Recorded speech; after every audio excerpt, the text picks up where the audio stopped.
I was raised with an ethic of, in life you get what you give, and if you want a lot, you got to give a lot.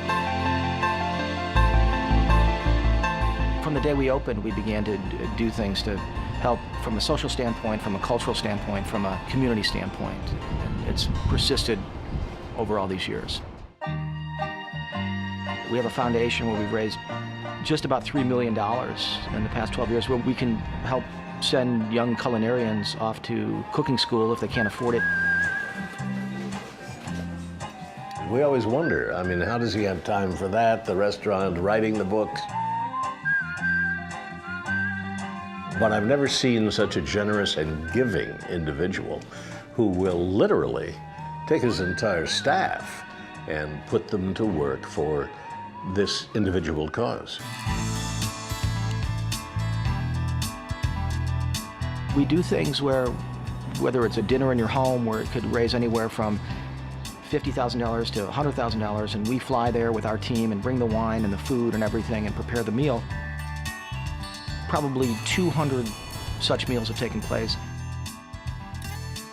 I can't think of sometimes a weekend when I'm not going to some event where where he's not offering up the restaurant in a way to help that school, that church, that hospital, that community group, that after-school program. I'd like to welcome you all to today's Excellence Program. We are honored to have you with us. We started the Charlie Charters Culinary Education Foundation 12 years ago, and along with it was the Excellence Program. I'm going to invite everybody to take a seat, please. He has a program that he brings kids in from high schools, and they get a meal, but they get introduced to the culinary arts, to think of this as part of their future. And it's open to every high school in the city. Tonight's meal is a study in organ meats and innards.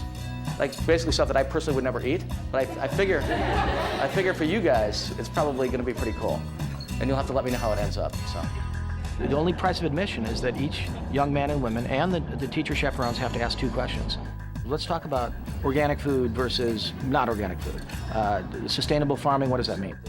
It's quite inspiring for me to be with folks that just want to take away an idea.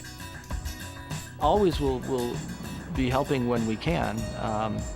My biggest concern right now are with the children of America that just might be starting life behind the 8 ball. And how do you help them just get a hand up or a leg up on life?